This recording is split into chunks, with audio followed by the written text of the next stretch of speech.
നമസ്കാരം. അന്തരാൻ ടിവിയുടെ നേർക്കാഴ്ച എല്ലാവർക്കും സ്വാഗതം.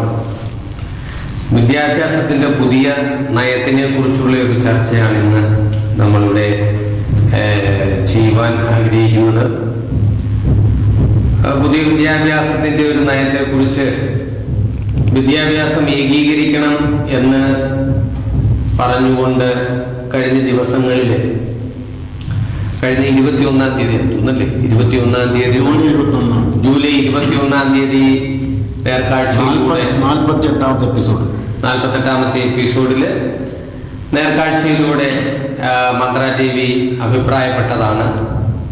ആ അഭിപ്രായപ്പെട്ടതിൻ്റെ മറ്റൊരു ഭാഗം എന്നുള്ള രീതിയിൽ ഈ വിദ്യാഭ്യാസ മേഖലയിലേക്ക് ഉള്ള ഒരു മാറ്റം, ഒരു ഏകീകരണ സ്വഭാവത്തിലേക്ക് എത്തിയിരിക്കുകയാണ്. അതിനെക്കുറിച്ച് ആണ് ഇന്നത്തെ ഒരു വിലയിരുത്തൽ നമ്മൾ നടത്താൻ ഉദ്ദേശിക്കുന്നത്. പലരും അതിനെ സ്വീകരിച്ചിട്ടുള്ള ഒരു ധാരാളം പേര്, അതിനെ എതിർത്ത് സംസാരിക്കുന്നത് മറ്റൊരു വിഭാഗങ്ങൾ. ഇതെല്ലാം നാം ഇന്ന് മറ്റ് പല ചാനലുകളിലൂടെയും നമുക്ക് കാണാൻ കഴിയുന്നതാണ്. എന്നാൽ ഇപ്പോഴത്തെ ഒരു അവസ്ഥ, ശരിക്കും ഉള്ളൊരവസ്ഥ എന്താണ് സാർ? ഇത് ഞങ്ങൾ കഴിഞ്ഞ 48-ാമത്തെ എപ്പിസോഡിൽ ഇങ്ങനെ ഒരു നിർദ്ദേശം ഞങ്ങൾ മുന്നോട്ട് വെച്ചതാണ്. അതിനുശേഷം കഴിഞ്ഞ ദിവസം ഒരു ദേശീയ വിദ്യാഭ്യാസ നയത്തിൻ്റെ കരട് രൂപരേഖ കേന്ദ്ര സർക്കാർ പുറത്തുവിട്ടിട്ടുണ്ട്. അതിൽ പറയുന്നത് പ്രധാനപ്പെട്ട കാര്യങ്ങൾ ഇത് വളരെ നേരത്തെ തന്നെ നടപ്പിലാക്കേണ്ടിയിരുന്നു എന്ന അഭിപ്രായമാണ് എനിക്കുള്ളത്. അതിൽ ഉൾപ്പെടുത്തേണ്ടുന്ന ഒന്ന് രണ്ട് കാര്യങ്ങൾ കൂടി ഈ അവസരത്തിൽ പറയാൻ ആഗ്രഹിക്കുകയാണ്. ഒന്ന്, ഈ കുട്ടികളുടെ പ്രാഥമിക വിദ്യാഭ്യാസ കാലഘട്ടം തൊട്ട് തന്നെ കുട്ടികളുടെ അവകാശബോധത്തെക്കുറിച്ച് അവരെ ബോധവൽക്കരിക്കുകയും അവരുടെ കുട്ടികൾക്കുള്ള അവകാശബോധം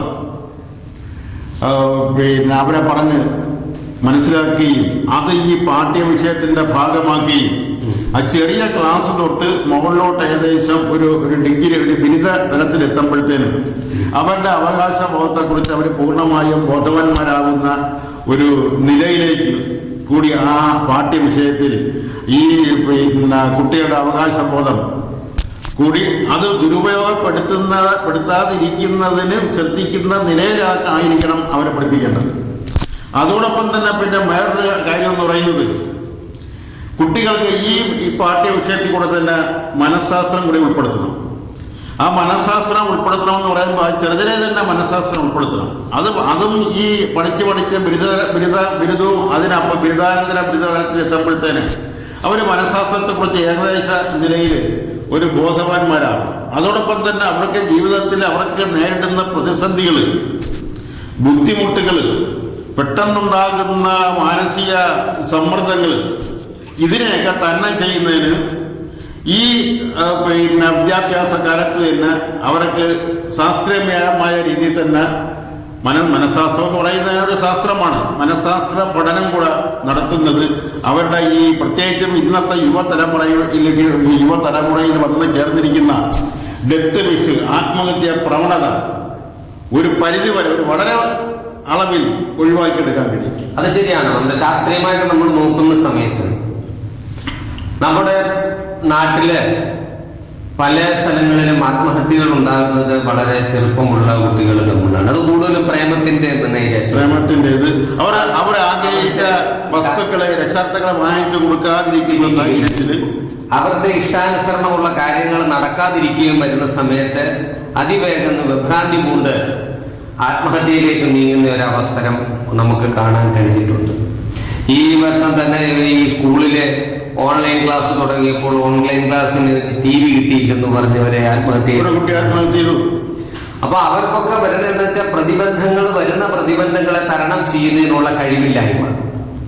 അപ്പൊ അതിനുള്ള കഴിവില്ലായ്മയെ തരണം ചെയ്യുന്നതിന്, അത് മുന്നോട്ട് പോകുന്നതിന് വേണ്ടിയിട്ടുള്ള ഒരു മനക്കരുത്ത് കുട്ടികളിലേക്ക് വരുത്തേണ്ടത് വളരെ അത്യാവശ്യം. അപ്പൊ അത് തന്നെയാണ് സാറ് പറഞ്ഞതിനോട് ഞാനും യോജിക്കുന്നു.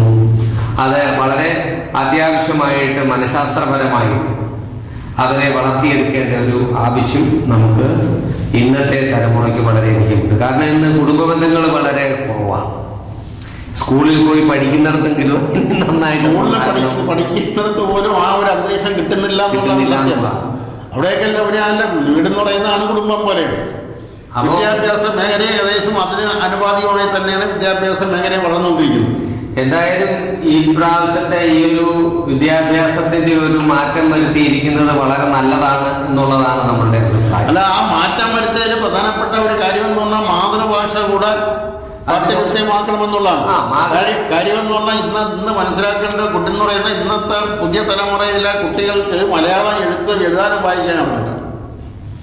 സ്വന്തം പേര് പോലും മലയാളത്തിൽ തെറ്റുകൂടാതെ അറിയാൻ കഴിയുന്നവർ ചുരുക്കം, എഴുതാൻ അറിയാൻ കഴിയുന്നവർ ചുരുക്കം പേരേ ഉള്ളൂ. അത്രേ ഉള്ളൂ. ഈ ചെറുതിലെ ഇംഗ്ലീഷ് മീഡിയത്തിൽ അയച്ച് പഠിപ്പിക്കുന്ന രക്ഷാർത്ഥങ്ങൾ അറിഞ്ഞിരിക്കേണ്ട വേറെ കാര്യം, PSC ടെസ്റ്റുകൾ മുഴുവൻ മലയാളത്തിലേക്ക് മാറിക്കൊണ്ടിരിക്കുകയാണ്. നാളെ ഈ ഇംഗ്ലീഷ് മീഡിയം സ്കൂളിൽ പഠിച്ചു വരുന്ന വിദ്യാർത്ഥികൾക്ക് PSCയുടെ ടെസ്റ്റ് എഴുതാൻ ചെല്ലുമ്പോഴത്തേന് ചോദ്യപേപ്പർ കിട്ടിക്കഴിഞ്ഞാൽ മലയാളത്തിലായിരിക്കും ചോദ്യപേപ്പർ, വായിക്കാൻ പറ്റത്തില്ല. ഇതൊക്കെ ഈ രക്ഷാകർത്താവ് എൻ്റെ മകൻ വന്നിട്ടിങ്ങാണ്ട് ഈ മുമ്പേ ഒരിക്കൽ അതുപോലെ എപ്പിസോഡ് പറഞ്ഞ പോലെ ഈ മമ്മി ഡാഡി സംസ്കാരം നമ്മുടെ കുടുംബങ്ങളിലേക്ക് വന്ന ഒരു കാലഘട്ടമുണ്ട്. മമ്മി ഡാഡി സംസ്കാരത്തെ കുറിച്ച് കഴിഞ്ഞ ദിവസം നമ്മൾ പറഞ്ഞാണ്. അതൊക്കെ ഇനിയെങ്കിലും അത് മാറിയെടുക്കണം. അതല്ലെങ്കിൽ നമ്മുടെ പുതിയ തലമുറയെ നമ്മൾ തെറ്റായ രീതിയിൽ വളർത്തിക്കൊണ്ട് വരുന്നത് പോലെ ആയിരിക്കും. പിന്നെ അതുപോലെ തന്നെ ഇതിന്റെ മറ്റൊരു കാര്യം എന്ന് പറഞ്ഞാൽ 6ാം ക്ലാസ്സിന് ശേഷം മുന്നോട്ട് വരുമ്പോൾ അത് അവർക്ക് മൂല്യാധിഷ്ഠിതമായിട്ട്, അതായത് തൊഴിൽപരമായിട്ടുള്ള തൊഴിലധിഷ്ഠിത വിദ്യാഭ്യാസം നടത്തുന്നത് ഇന്ന് ഇന്ത്യയെ സംബന്ധിച്ചിടത്തോളം വരാൻ പോകുന്ന നാളുകളിൽ ആ തൊഴിലധിഷ്ഠിത ആ വിദ്യാഭ്യാസം വളരെ അനിവാര്യമാണെന്ന് മേഖലയിൽ ഉള്ള ആൾക്കാർ കണ്ടിട്ടുണ്ട്. കാരണം നമ്മുടെ ഇന്ത്യയിലെ വ്യവസായപരമായിട്ട് വളരെ പിന്നോക്കത്തിൽ നിൽക്കുകയാണ്. ഇപ്പൊ വ്യവസായപരമായിട്ട് വളരെയധികം വലിയ വലിയ കമ്പനികളും വലിയ വലിയ സ്ഥാപനങ്ങളും ഒക്കെ നമ്മുടെ ഇന്ത്യയിലേക്ക് കടന്നു വരികയും ഇവിടെ ധാരാളം തൊഴിലവസരങ്ങൾ ഉണ്ടാകുകയും ചെയ്തുകൊണ്ടിരിക്കുന്ന ഈ സാഹചര്യത്തിൽ ഈ തൊഴിലധിഷ്ഠിത വിദ്യാഭ്യാസത്തിലൂടെ മാത്രമേ അതിനെയും ഓവർകം ചെയ്യാൻ കഴിയൂ. അതിനു വേണ്ടിയിട്ടുള്ള പ്രാവീണ്യമുള്ളവരെ നമുക്ക് വളർത്തിയെടുക്കാൻ കഴിയും. ഈ രണ്ടും കൂടെ കോർത്തിണക്കിക്കൊണ്ടാണ് വിദ്യാഭ്യാസ മേഖലയിൽ ഈ ഒരു മാറ്റം വരുത്തിയിരിക്കുന്നത് എന്നാണ് നമുക്ക് ധരിക്കാൻ കഴിയുന്നത്. അതുപോലെ തന്നെ ഈ തൊഴിലധിഷ്ഠിത വിദ്യാഭ്യാസം എന്ന് പറയുമ്പോഴത്തെ അത് വെറും ഒരു നേർച്ചയ്ക്ക് വേണ്ടി ആവരുത്. ഞങ്ങളൊക്കെ ഈ അടുത്ത കാലം വരെ ഇപ്പോഴും അങ്ങനെയാണെന്നാണ് തോന്നുന്നത്. ഏതെങ്കിലും ഈ എല്ലാ ക്ലാസ്സുകളിലും ഏതെങ്കിലും ഈ തൊഴിലധിഷ്ഠിത വിദ്യാഭ്യാസത്തിന്റെ ഭാഗമായിട്ട് ഒരു പീരീഡ് പഠിപ്പിക്കാറുണ്ട്. ഇത് സാധാരണ പിള്ളേർ വന്ന് അവിടെ എന്തെങ്കിലുമൊക്കെ കാട്ടിക്കൊണ്ട് അല്ലെങ്കിൽ വരുന്ന അധ്യാപകർ എന്തെങ്കിലുമൊക്കെ പറഞ്ഞു കൊടുത്തെങ്കിൽ അത് ഒരിക്കലും അതൊരു ആദ്യഭാവത്തോടു കൂടി പഠിക്കുകയോ ചെയ്യാറുണ്ട്. അല്ല, തൊഴിലധിഷ്ഠിത വിദ്യാഭ്യാസം എന്ന് പറയുന്നത് കുട്ടികൾക്ക് പരമ്പരാഗതമായിട്ട് അല്ലെങ്കിൽ അവരുടെ അഭിരുചിക്ക് അനുസരിച്ചുള്ള തൊഴിലിലേക്ക് മാറിപ്പോകാനുള്ള ഒരു അവസരമാണ്. ഇന്നത്തെ വിദ്യാഭ്യാസം അനുസരിച്ചിട്ട് എന്റെ കുട്ടി ഡോക്ടറാകണം, എന്റെ കുട്ടി എഞ്ചിനീയർ ആകണം എന്നുള്ള ഒരു എയിമോട് കൂടി ആ കുട്ടികളെ വളരെ നിർബന്ധമായിട്ട് പഠിപ്പിച്ചുകൊണ്ട് വന്നു കഴിഞ്ഞാൽ എഞ്ചിനീയറും ആകത്തില്ല, ഡോക്ടറും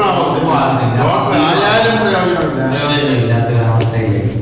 ഇപ്പൊ തന്നെ ഡോക്ടറെ ആക്കാൻ വേണ്ടിയിട്ട് വിദേശ രാജ്യങ്ങളിൽ പോയിട്ട് ഡോക്ടറേറ്റ് എടുത്തുകൊണ്ട് ഇവിടെ വന്നു കഴിഞ്ഞിട്ട് എങ്ങും കയറാൻ പറ്റാതിരിക്കണം. കാര്യം ഇവിടെ ടെസ്റ്റ് എഴുതി ജയിക്കാൻ പറ്റും.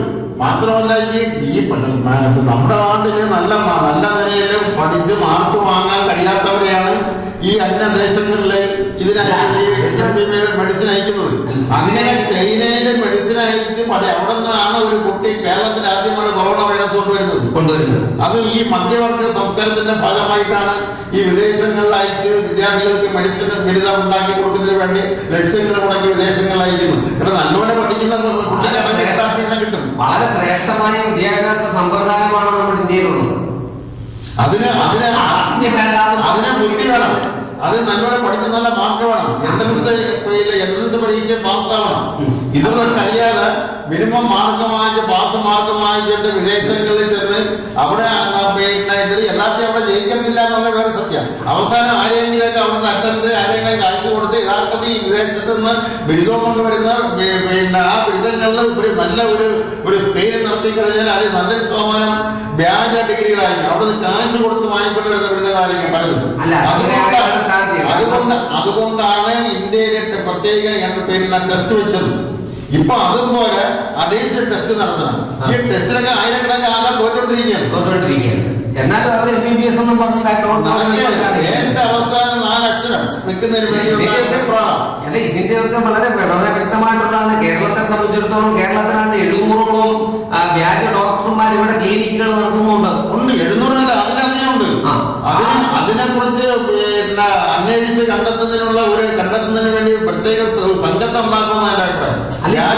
ഒന്നാമത്തെ കാര്യം എന്താണെന്ന് വെച്ചാൽ അലോപ്പതിയിലേക്ക്, ഇംഗ്ലീഷ് മരുന്നിന്റെ ചികിത്സയിലേക്ക് വളരെ മുൻപന്തിയിലേക്ക് വന്നുകൊണ്ടിരിക്കുന്ന ഈ സാഹചര്യത്തില് അതിന്റെ പേരിൽ വ്യാജന്മാരുടെ കടന്നുകയറ്റം വളരെ അധികമാണ്. നമുക്ക് തന്നെ അറിയാം, ചില ആൾക്കാർ പിന്നെ പള്ളിക്കൂടത്തിന്റെ തിന്മയിൽ പോലും കയറിയിട്ടില്ലാത്ത ആൾക്കാർ ഒരു സുപ്രഭാതത്തിൽ നോക്കണം പേരിന്റെ ഡോക്ടറെന്ന് വെച്ച് നോട്ടീസ് വെളിച്ചപ്പെടുത്തുന്നുണ്ട്. അതിപ്പോ 2-3 കാര്യമുണ്ട്. ഏതെങ്കിലും യൂണിവേഴ്സിറ്റിയിൽ ചെന്നിട്ട് ഡോക്ടറേറ്റ് എഴുതി മേടിക്കും. 10-2 ലക്ഷം രൂപയുടെ മുടക്കല്ലേ. ഇത്രയേ ഉള്ളൂ. ഇതിവിടെ പാടുപെട്ട് MAക്ക് പിന്നെ ഉയർന്ന അല്ലെങ്കിൽ MSCക്ക് അല്ലെങ്കിൽ എംകോന് അല്ലെങ്കിൽ അതുപോലുള്ള മാസ്റ്റർ ഡിഗ്രിക്ക് ഉയർന്ന മാർക്ക് വാങ്ങിച്ചിട്ട് പിന്നെ 3, 4, 5 വർഷം ഏതെങ്കിലും ഒരു ഗൈഡിന്റെ കീഴിൽ ഗവേഷണം നടത്തി ഒരു തീസിസ് കണ്ടുപിടിച്ച് തീസിസ് തയ്യാറാക്കി അത് സബ്മിറ്റ് ചെയ്ത് അത് ആ ബോഡി അംഗീകരിച്ച് വരുന്നവരാണെന്നാണ് ഇവിടെ PhD കിട്ടുകയും ഡോക്ടറേറ്റ് കൊടുക്കുകയും ചെയ്യുന്നത്. അപ്പൊ ഇത്രയും പാടുപെട്ട് പഠിക്കുന്ന ഒരാള് പഠിച്ച് ഡോക്ടറേറ്റ് എടുക്കുന്ന ഒരാളും ഈ കാശ് കൊടുത്ത് ഈ പേരിന്റെ ഡോക്ടറെ വെക്കുന്ന തമ്മിൽ എല്ലാരും പേരിന്റെ ഡോക്ടർ തന്നെ വയ്ക്കുന്നു. അതിന്റെ അതൊരു ഔചിത്യബോധത്തോടു കൂടി നാം ചിന്തിക്കേണ്ട ഒരു കാര്യമാണ്. എന്തായാലും ഈ ഒരു വിദ്യാഭ്യാസ സമ്പ്രദായം വളരെ നല്ലതാണെന്നും ഇതിൽ ഒരു കാര്യം കൂടി ഉൾപ്പെടുത്തേണ്ടത് വളരെ അത്യാവശ്യമായിട്ടാണ്. അത് മദ്രാസിയിൽ 21-ാമത്തെ ദിവസം കഴിഞ്ഞ ഓഗസ്റ്റ് 21-ാം തീയതി പറഞ്ഞ ജൂലൈ 21-ാം തീയതി പറഞ്ഞ 48-ാമത്തെ എപ്പിസോഡിൽ പറഞ്ഞ ദൂരം നമ്മുടെ സിലബസുകളെല്ലാം ഏകീകരിക്കണം. അപ്പൊ ഇപ്പോഴേ ഒരു ഏകീകരിക്കപ്പെടും. അതാത് സംസ്ഥാനങ്ങളിലെ പ്രാദേശിക ഭാഷകളും പ്രാദേശിക സംസ്കാരവും ഉൾക്കൊണ്ടുള്ള പാഠ്യവിഷയങ്ങളുണ്ട്. അല്ല, അതുകൊണ്ട് പഠിക്കാം. പക്ഷേ ഒരു കോമൺ സിലബസ് ഏത് വിദ്യാഭ്യാസ സ്ഥാപനങ്ങളാണ് ഇതിപ്പോ നഴ്സറി സ്കൂൾ മുതൽ ഡിഗ്രി വരെ വരുമ്പോഴത്തേനും ഒരേ സിലബസിൽ വരണം. കോമൺ സിലബസ് കൊണ്ടുവരണം. കോമൺ സിലബസ് കൊണ്ടുവന്ന കോമൺ സിലബസിലൂടെ ആയിരിക്കണം വിദ്യാഭ്യാസ സമ്പ്രദായം മുന്നോട്ട് കൊണ്ടുപോകാൻ. എങ്കിൽ മാത്രമേ സ്റ്റാൻഡേർഡുകൾ ഒരുപോലെ ഇരിക്കത്തുള്ളൂ. അല്ലെങ്കിൽ അവിടെ പിടിച്ച ശങ്കരന്റെയും ഇവിടെ പിടിച്ച മാത്യുവിന്റെയും അപ്പുറത്ത് പിടിച്ച മുഹമ്മദിന്റെയും പിള്ളേരെ വിവിധ തലത്തിലുള്ളവരായിരിക്കും. അതുപോലെ തന്നെ ഈ വിദ്യാഭ്യാസത്തിൽ പ്രത്യേകം ശ്രദ്ധിക്കേണ്ടത് അതാത് തനത് സംസ്കാരങ്ങൾ. ഉദാഹരണം ഇപ്പൊ പട്ടികജാതി ആദിവാസികൾക്ക് ആദിവാസികളുടേതായ ഒരു സംസ്കാരവും ആദിവാസികളുടേതായ ഒരു ലിപിയും ആദിവാസികളുടേതായ ഒരു അക്ഷരമാലകളും അവർക്കുണ്ട്. അത് വെച്ചുകൊണ്ട് ആ ലിപി ഉപയോഗിച്ചുകൊണ്ട് ആ അക്ഷരമാല ഉപയോഗിച്ചുകൊണ്ട് ആദിവാസികളെ പഠിപ്പിച്ചെങ്കിൽ മാത്രമേ അവിടുത്തെ കുട്ടികൾക്ക് മുഖ്യധാര വിദ്യാഭ്യാസ മേഖലയിൽ ചെന്നെത്താൻ കഴിയും. ഇത് പലപ്പോഴും സമിതികളെ ഉണ്ടാക്കി ആ നിലയിൽ പിന്നെ ആദിവാസികളെ പഠിപ്പിക്കുക എന്ന് പറഞ്ഞിട്ട് അത് ബുദ്ധിമുട്ടാണെന്ന് പറഞ്ഞുകൊണ്ട് പലരും കാരണമുണ്ട്. കാര്യം ആദിവാസി ഭാഷ പഠിപ്പിക്കണമെങ്കിൽ ആദിവാസി ഭാഷ പ്രാവീണ്യമുള്ളവർ വേണം. അവരെ വാർത്തെടുക്കണം. വിദ്യാഭ്യാസപരമായിട്ട് അവരെ ഉയർത്തിക്കൊണ്ടുവരണ്ടേ? ആ ഉയർത്തിക്കൊണ്ടുവന്നെങ്കിൽ മാത്രമല്ലേ ഉള്ളൂ അവരുടെ വിഭാഗത്തിൽപ്പെട്ടവർക്ക് അവർക്ക് ഉദ്യോഗം കിട്ടാനായിട്ട് സാഹചര്യം ഉണ്ടാകുന്നുള്ളൂ. അപ്പൊ അതിനകത്ത് വിദ്യാഭ്യാസ സങ്കലനം ഉണ്ടാകണം. അതെന്തായാലും ഈ പുതിയൊരു നിയമത്തിലൂടെ അത് സാധിച്ചിട്ടുള്ളത് വളരെയധികം അഭിനന്ദാർഹമാണ്. പ്രത്യേകിച്ച് ആദിവാസി ഇതോടൊപ്പം തന്നെ നമ്മൾ ശ്രദ്ധിക്കേണ്ട വേറെ കാര്യം എന്ന് പറഞ്ഞാൽ ഈ പുതിയ വിദ്യാഭ്യാസ പരിഷ്കൃത രീതി കൊണ്ട് ഏറ്റവും കൂടുതൽ ദോഷം ഉണ്ടാവുന്നത് സ്വകാര്യ മാനേജ്മെന്റുകൾക്കാണ്. അത് ഇതുവരെയായിട്ട് പുറത്തു വന്നിട്ടില്ല. സ്വകാര്യ മാനേജ്മെന്റുകൾക്ക് 50% മാർക്ക് വാങ്ങിച്ച അല്ലെങ്കിൽ 98% മാർക്ക് വാങ്ങിച്ചവർ പുറത്തു നിൽക്കുമ്പോഴത്തേന് വെറും 50% മാർക്ക് വാങ്ങിച്ചവർക്ക് ലക്ഷങ്ങൾ കൈക്കൂലി വാങ്ങിച്ചുകൊണ്ട് അഴിവ് നടത്തിക്കൊണ്ട് അവർക്ക് നിയമം നടത്താൻ കഴിയുന്ന ഒരു സാഹചര്യം ഇന്ന് കേരളത്തിലുണ്ട്. അതിന് ഒരു പരിധി വരെയെങ്കിലും കടിഞ്ഞാണിടാൻ ഈ പുതിയ വിദ്യാഭ്യാസ സമ്പ്രദായം കൊണ്ട് കഴിയും. ഇന്ന് നമ്മുടെ ഉമ്മൻചാണ്ടി അദ്ദേഹം ഒരു ഇതുണ്ട്, ഈ അധ്യാപകരുടെ ശമ്പളം വെട്ടി കുറയ്ക്കാൻ പാടില്ല. അപ്പൊ ഇവിടെ എന്താണെന്ന് വെച്ച് കഴിഞ്ഞാൽ അധ്യായനം നടക്കുന്നില്ല. ശ്രദ്ധിക്കാനുള്ള കേരളത്തില് ഏറ്റവും കുറച്ച് ജോലി ചെയ്യുന്ന ഒരു വർഗമാണ് അധ്യാപകർ. അതേസമയം ഇന്ന് കോളേജ് UGC സ്കെയിൽ വന്നതോടുകൂടി കോളേജ് അധ്യാപകരുടെ ശമ്പളമൊക്കെ 1 ലക്ഷത്തിന് മുകളിലാണ്. പക്ഷെ അവർ ജോലി ചെയ്യുന്നു, ശനി ഞായറോട് ജോലി വന്നു, ജോലിയില്ല. പിന്നെ ചെയ്തതെന്ന് പറഞ്ഞാൽ 10-10 കഴിഞ്ഞിട്ട് 5 മണിയാകുമ്പോൾ ജോലി ചെയ്യുന്നു. അവിടെ അറിയാം, അവിടെ വിദ്യാഭ്യാസം വിറ്റപ്പോഴേ അവിടെ അറിവിന്റെ അവർ പാണ്ഡിത്യത്തെ കൊടുത്തൊന്നും കുറച്ച് കാണുന്നില്ല. അതൊക്കെ അംഗീകരിച്ചുകൊണ്ട് ബഹുമാനിച്ചുകൊണ്ട് തന്നെയാണ് പറയുന്നത്. പക്ഷെ അവിടേക്ക് ഇത്രയും ഭീമമായ ഒരു സംഖ്യ കോളേജ് അധ്യാപകർക്ക് കൊടുക്കണോ വേണ്ടതിനെ കുറിച്ചൊരു ഒരു പുനർവിചിന്തന നടത്തേണ്ടത് അത്യാവശ്യമായ ഈ കോവിഡുമായിട്ട് ബന്ധപ്പെട്ട് സ്കൂളുകളിലും കോളേജുകളിലും ഒക്കെ അധ്യയനം ഇല്ലാതിരിക്കുന്ന സമയത്ത് ഗവൺമെന്റ് അത് ഇടപെട്ടിട്ട് അതൊരു 50% ശമ്പളമാക്കി മാറ്റണം. പല സംസ്ഥാനങ്ങളും ചെയ്തത് അവിടെ പല വെട്ടിക്കുറച്ചിട്ടുണ്ട്. 50% ആക്കണം. കാര്യം ജോലി ചെയ്യുന്നവർക്ക് കാശ് കൊടുക്കണം. അല്ല, നമ്മൾ ഇവിടെ മനഃശാസ്ത്രം, ഈ കോളേജ് അധ്യാപകരുടെ മനഃശാസ്ത്രത്തെ കുറിച്ച് പഠിക്കാനുള്ള വേറെ കാര്യമൊന്നും ഈ ഇടയ്ക്ക് കോവിഡ് പിന്നെ വളർന്ന് പന്തലിക്കുന്ന കാലഘട്ടത്തിൽ സാലറി ചലഞ്ച് വെച്ചു. ആ സാലറി ചലഞ്ചിന് സഹകരിച്ചത് കോളേജ് അധ്യാപകരിൽ വെറും 10% താഴെയാണ്. അതേസമയം ഇവിടുത്തെ ക്ലാസ് 4 ജീവനക്കാരുടെ 90% അതുമായി സഹകരിച്ചു. ആ മനുഷ്യനായി കാണാനുള്ള അല്ലെ മനുഷ്യന് ബുദ്ധിമുട്ടുണ്ടായാൽ തങ്ങളെ തീറ്റിപ്പോറ്റുന്ന മനുഷ്യർക്ക് സമൂഹത്തിലേക്ക് ഒരു ബുദ്ധിമുട്ട് വരുമ്പോഴത്തേന് അവരെ സഹായിക്കേണ്ടത്, അവരെ കൈപിടിച്ച് വരുത്തേണ്ടത് നമ്മുടെ കടമയാണെന്നുള്ള ഉത്തരവാദിത്വം ഈ ക്ലാസ് 4 ജീവനക്കാരുണ്ടാവും. പക്ഷേ ഈ കോളേജിൽ ലക്ഷങ്ങൾക്ക് മുകളിൽ പിന്നെ ശമ്പളം വാങ്ങുന്ന കോളേജ് അധ്യാപകർക്ക് ആ ഒരു മാനസിക ചിന്താഗതി വരുന്നില്ല. കോളേജ് അധ്യാപകർ മാത്രമല്ല, അധ്യാപകരെല്ലാവരും 1ാം ക്ലാസ് മുതൽ ഉള്ള എല്ലാ ക്ലാസ്സുകളിലും പഠിക്കുന്നത്, കോളേജുകളിലും പഠിപ്പിക്കുന്ന എല്ലാവരും അധ്യാപകർക്ക് പൂർണ്ണമായിട്ടൊരു ശമ്പളം കൊടുക്കുന്ന കാര്യത്തിൽ ഞാനൊരു ടാക്സ് പെയർ എന്നുള്ള രീതിയിൽ, ഞാൻ ഗവൺമെന്റ് ടാക്സ് അടയ്ക്കുന്ന ഒരാളെന്നുള്ള രീതിയിൽ എനിക്ക് യാതൊരു താല്പര്യമില്ല. കാര്യം അവർ ജോലി ചെയ്യണം. ഇപ്പം വളരെ ബുദ്ധിമുട്ടിയാണ് മാതാപിതാക്കള് കുട്ടികളെ അങ്ങോട്ട് അയക്കുന്നത്, അല്ലെ, പഠിപ്പിക്കുന്നത്. ഇപ്പൊ ഓൺലൈൻ ക്ലാസ് വളരെ വിജയപ്രദമായിട്ട് മുന്നോട്ട് വരുന്നുണ്ട്. അതുകൊണ്ട് ടീച്ചേഴ്സിന് വേണ്ടെന്നല്ല, ടീച്ചേഴ്സിനെ സംബന്ധിച്ചിടത്തോളം അവർക്ക് ഉപജീവനം ആവശ്യമാണ്, ജീവിതം ആവശ്യമാണ്. കേരള സംബന്ധിച്ചിടത്തോളം വേതനത്തിന് ഒരു മാനദണ്ഡമാണ് ഇത് നടപ്പാക്കിയത്. അല്ല, കേരളത്തെ സംബന്ധിച്ചിടത്തോളം ഇതിന് ഒരു സാലറി ചലഞ്ച് എന്ന് പറയുന്നത് പോലെ സാലറിയുടെ ഒരു മാനദണ്ഡം വേണം. ഏറ്റവും കുറഞ്ഞ ശമ്പളം ഈ കേരളത്തിന്റെ ജീവിത സൂചിക, ആ ജീവിത സൂചികയ്ക്ക് അനുസരണമായി വേതനങ്ങളുടെ വ്യത്യാസം വരുത്തണം. അടിസ്ഥാനപരമായി ഏറ്റവും പ്രത്യേകിച്ച് ഇന്നത്തെ നിലയിൽ നോക്കപ്പെടുന്ന ക്ലാസ് 4 ജീവനക്കാരന്, അതല്ലെങ്കിൽ രാവിലെ വെളുപ്പിന് 4 മണിക്ക് 5 മണിക്ക് എഴുന്നേറ്റ് റോഡ് വൃത്തിയാക്കുന്ന ശുചീകരണ തൊഴിലാളികൾക്ക് അവരായിരിക്കും ഏറ്റവും താഴെക്കിട ജോലി ചെയ്യുന്ന ഏറ്റവും കുറഞ്ഞ ശമ്പളം വാങ്ങുന്നത് ചിലപ്പോൾ അവരായിരിക്കും. അതേസമയം അതോടൊപ്പം തന്നെ ഏറ്റവും ഉയർന്ന ശമ്പളം ഇവിടെ 2 ലക്ഷം രൂപയുടെ ശമ്പളം വാങ്ങുന്നവരുണ്ട്. ഈ അതേസമയം 10,000 രൂപ ശമ്പളം വാങ്ങുന്നവരുണ്ട്. ഈ 10,000 രൂപ ശമ്പളം വാങ്ങുന്ന ഒരു വ്യക്തിക്കുണ്ടാവുന്ന, അവരുടെ കുടുംബത്തിനുണ്ടാവുന്ന ജീവിത ആവശ്യങ്ങൾ തന്നെയാണ് ഈ 2 ലക്ഷം രൂപ ശമ്പളം വാങ്ങുന്ന വ്യക്തിക്കും അവർക്കും അവരുടെ കുടുംബത്തിനുണ്ടാവുന്ന ജീവിത ആവശ്യങ്ങളും. കാര്യം എന്ന് പറഞ്ഞാൽ ഈ 2 ലക്ഷം രൂപ ശമ്പളം വാങ്ങുന്ന ഒരു സർക്കാർ ഉദ്യോഗസ്ഥരെ സംബന്ധിച്ചിടത്തോളം അവിടെ നിരവധി, ഇത് കൂടാതെ നിരവധി അലവൻസുകൾ കൂടെ കിട്ടുന്നുണ്ട്. ഔദ്യോഗിക വീട് കിട്ടുന്നുണ്ട്, ഔദ്യോഗിക വാഹനം കിട്ടുന്നുണ്ട്. അല്ല, അതൊക്കെ അതൊന്നും കുറ്റമാണെന്ന് പറയുന്നില്ല. ഇതിനെല്ലാം ഒരു ലിമിറ്റ് വെക്കണം, ലിമിറ്റ്, ഒരു പരിധി നിശ്ചയം. നമ്മൾ കഴിഞ്ഞ സ്വർണ്ണ കടത്ത് വന്നപ്പോഴത്തേനല്ലേ അറിയുന്നത്, അവിടെ ഏജൻസികളെ വെച്ചിട്ട് ഏജൻസിക്ക് പൈസ കൊടുക്കുന്നു. അത് എത്ര ശമ്പളമാണ്? 1 ലക്ഷത്തിന് മുകളിലുള്ള ശമ്പളം കൊടുക്കുന്നു. ഇതൊക്കെ സ്വാധീനം ഉപയോഗിച്ച് കൊണ്ടുവന്ന് വെച്ചിട്ട് ശമ്പളം കൊടുക്കുന്ന സമയത്ത് നാട്ടുകാരിൽ നിന്ന് പിടിക്കുന്ന, ഇല്ലെങ്കിൽ നമ്മുടെ സാധാരണക്കാരിൽ നിന്ന് പിടിക്കുന്ന ടാക്സിൽ നിന്നാണ് ഇതെല്ലാം വാങ്ങി കൊടുക്കുന്നത്. അവരോടുള്ള ഒരു കടമ, എന്ത് കടമയാണ് നടത്തുന്നത്? അപ്പൊ നമ്മൾ ടാക്സ് കൊടുക്കുമ്പോൾ നമ്മളാണ് ഇവർക്ക് ശമ്പളം കൊടുക്കുന്നത് എന്നുള്ള ഒരു ബോധം നമുക്കുണ്ടാകണം. ഇന്നത്തെ സാഹചര്യത്തിൽ ജീവിത ശുചിക്ക് അനുസരണമായ ഒരു വേതനം നിശ്ചയിക്കാൻ കഴിയില്ല. അത് ഞങ്ങൾ ശാസ്ത്രീയമായി അംഗീകരിക്കുന്നു.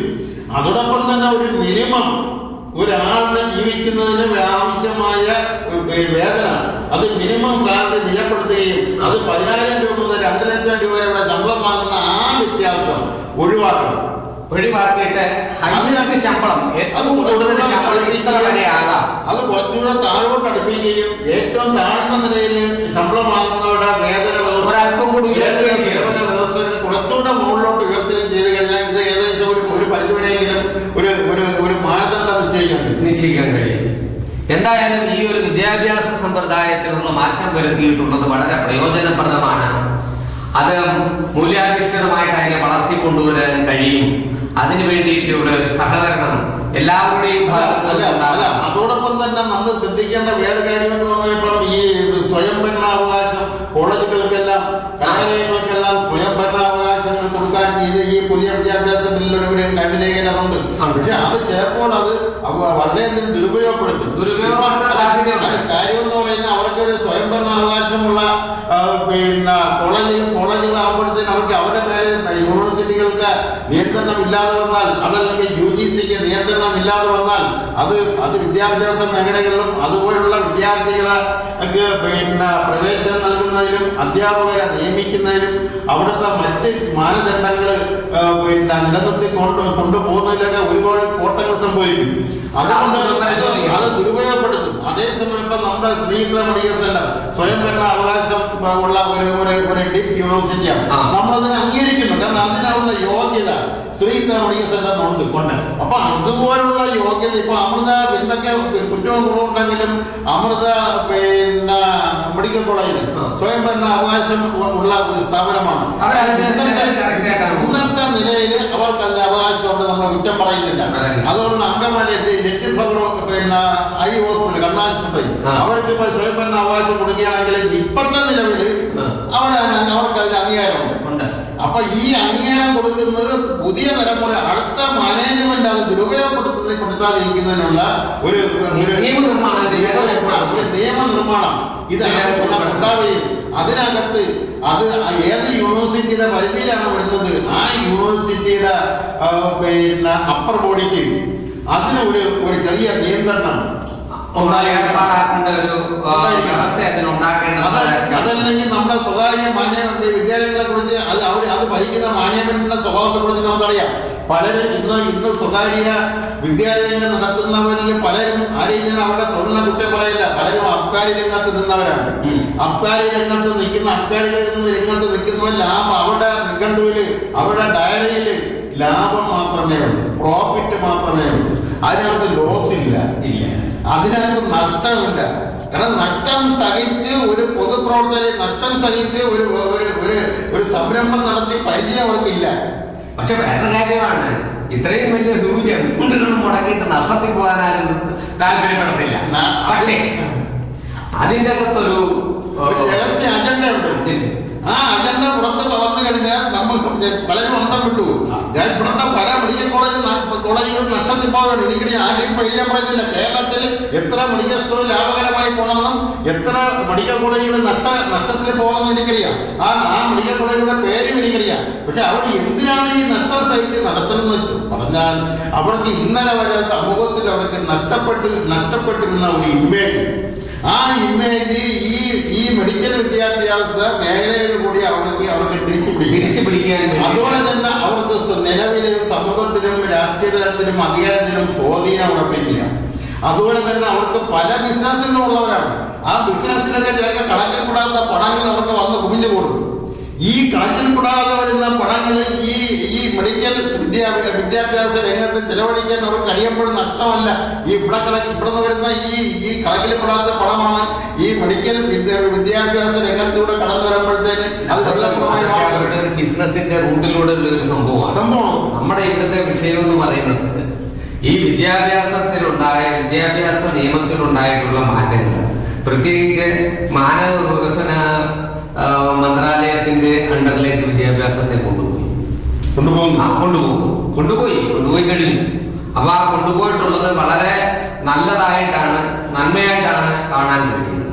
കാരണം ഈ മൂല്യാധിഷ്ഠിതമായിട്ടുള്ള വിദ്യാഭ്യാസം രണ്ടാമത് ഈ വാക്കിൽ നമ്മൾ എപ്പോഴും മുൻതൂക്കം കൊടുക്കണം.